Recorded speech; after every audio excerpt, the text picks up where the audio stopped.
Good. So now we've established the relevance of Gaia to Reiki, particularly based upon the simple fact of interconnectedness. Wherever one looks, both are manifestations of infinite webs of interconnection. What actually does Gaia consciousness, Gaia awareness do for a spiritual practice? Following on from this idea of interconnection, we can go to the very, very simplest aspect of our connection with the natural earth in our breathing. Every time we take a breath, we are manifesting and fulfilling an interchange of gases and at all levels with green plants. Not only is that interchange taking place, but there's no way that we can avoid it. And so there is a palpable fact that proves that we and the plants, in a sense, are one. We're exchanging not only gases, but in the end molecules, and it becomes difficult to distinguish, really, where one finishes and the other ends. So we're going to very, very basic and simple levels here. But this is the reason why when we go out of the salon and begin to walk and be in the open air, we actually begin to resonate on all levels of our existence. And this is extremely important. It's so simple, it's very easy to forget or overlook. But every time we breathe, we actually are interacting with the oneness, which is the physical manifestation of this supreme divine intelligence that we call Reiki. So, breathing. It's very well known that breathing is actually the starting point of the vast majority of practices of meditation. And so there's a physical connection with the spiritual right there in breathing. Now, how else does it help us to be aware and in contact with nature? There is an amazing sense of connection. And it's a very real sense of connection, because it is a real connection. It actually is part of us that we've forgotten in our urban living and our journey towards ever more materialistic lifestyle. And this is not a thing of just the last few years. It's been going on for centuries. We have gradually been separating ourselves from the earth. And so when one goes out and walks on the earth or sits on it and lives on it for a time, one actually is returning to one's origins, not just in the physical sense, but also in the sense of awareness, of intuition. Breathing enables us to live that connection.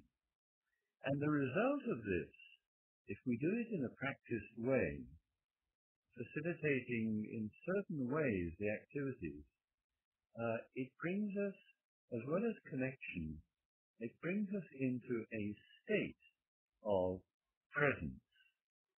Now that word presence can be deceptive. We tend to think of it in our, what I call own language, as simply physically being present in a space. But no, presence is much more than that. Presence is actually being totally involved in the infinity of potential that every moment holds. There's a reason for this, and that is that every moment, the moment of now, the place of here, is actually all that exists in terms of real possibility. There is no yesterday because it's gone. There is no past in that sense. There is no future.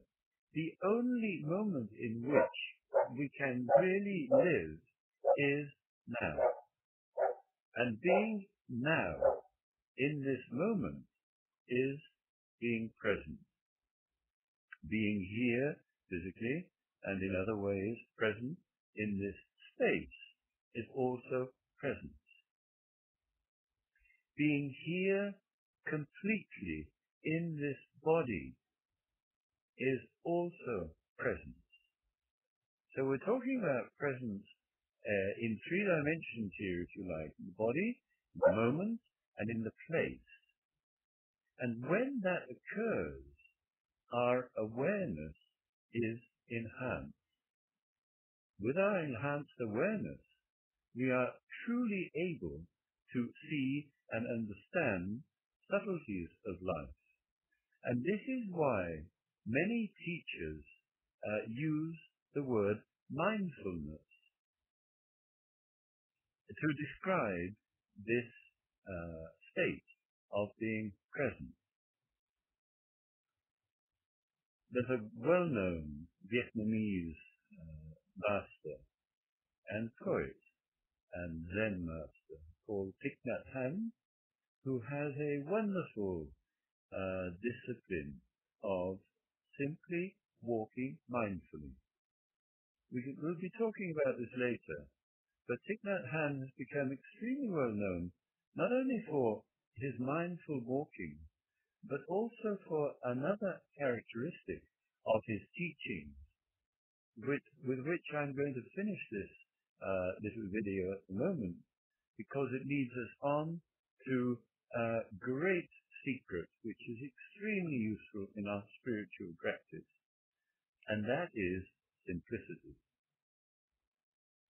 We are taught that to be valuable, things need to be complicated. We need to have all sorts of degrees and doctorales and so forth, and be specialists and experts in all sorts of specialities which are of sometimes questionable importance and relevance spiritually. And in doing that, and in speaking that kind of language, we tend to overlook the immense power of simplicity. And this is where Thich Nhat Hanh is a true master. We'll be coming back to him, but just to recap for a moment, what are the things that Gaia contributes? Contributes connectedness, contributes presence, and particularly simplicity. And on the spiritual path, particularly in a practice like Reiki, these three components are extremely useful. That's all for now. We'll be carrying on again.